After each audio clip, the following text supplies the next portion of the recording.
Na ushauri wangu kwa serikali, orodha ya watu wanaotajwa, Balozi Humphrey Polepole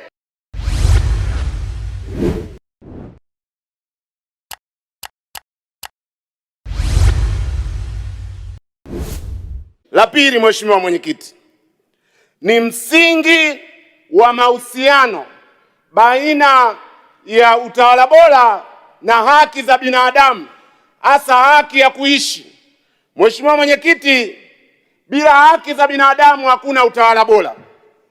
Kituo cha Sheria na Haki za Binadamu mwaka jana kilitoa taarifa yake ambayo ina orodha ya watu wengi ambao wamepotea, hawajulikani waliko ama wametekwa.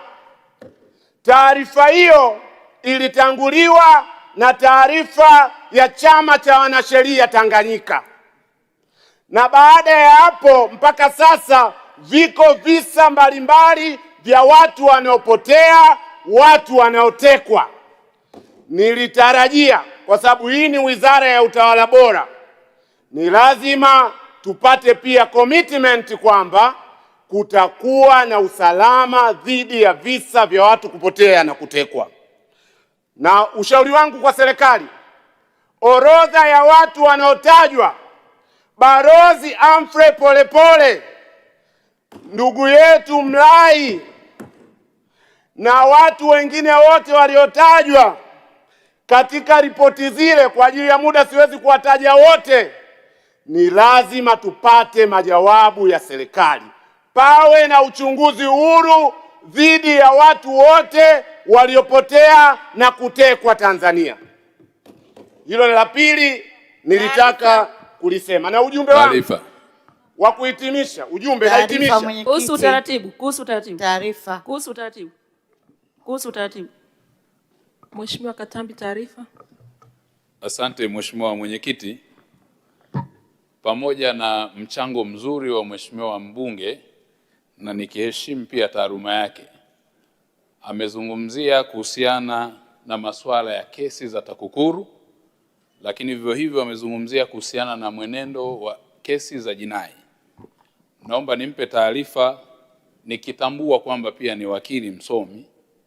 Yapo mashauri ya jinai yanayoendelea kwenye mahakama zetu yanayohusiana na ubadhirifu na upotevu wa fedha za serikali, na kwa sababu ya muktadha wa takwimu, pale utakapohitaji tutakupatia.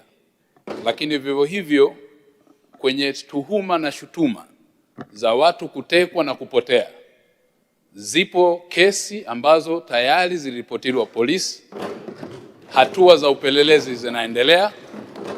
Lakini vivyo hivyo zipo kesi ambazo watu walionekana kusema wametekwa na baadaye ikagundulika ndivyo sivyo. Zipo shutuma nyingine nzito za kijinai ambazo jeshi la polisi linaendelea na uchunguzi nazo, na kwa kushirikiana na vyombo vingine vya kimataifa. Kwa masuala haya, ikiwa ni pamoja na kesi zilizopelekwa mahakamani, unafahamu msingi wa sheria unatutaka kwenye mashauri ambayo yanaendelea mahakamani hayawezi kuzungumziwa, pamoja na kutambua kwamba tunayo sheria ya haki, kinga na madaraka ya Bunge. Lakini yapo mambo ambayo kwa hatua yalivyo na nature yake, kwa sababu ya kwenye hatua ya upelelezi, kwa sasa hayawezi kuwa public kwa sababu kuna taratibu za kiupelelezi. Asante Mheshimiwa. Mheshimiwa Ado Shaibu Ado, unaipokea taarifa hiyo? Siipokei taarifa hiyo, na nitahitimisha kwa ajili ya muda. Nitahitimisha, naamini kwamba nitalindwa. Nahitimisha dakika moja tu Mwenyekiti, nahitimisha. Siipokei kwa sababu hoja yangu mimi siridhiki na uchunguzi wa kawaida wa kijinai.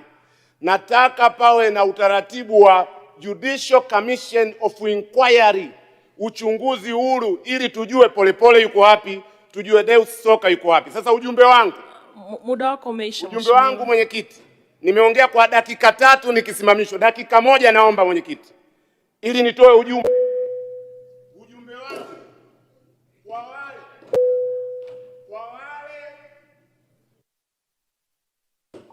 Ujumbe wangu kwa wale wanaodhani. Muda wako Mheshimiwa umeshaisha. Nimeongea kwa dakika 3.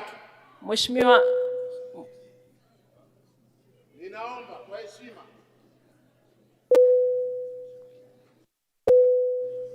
Na nataka kuhitimisha, natoa ujumbe. Mheshimiwa Ado, muda wako umeisha.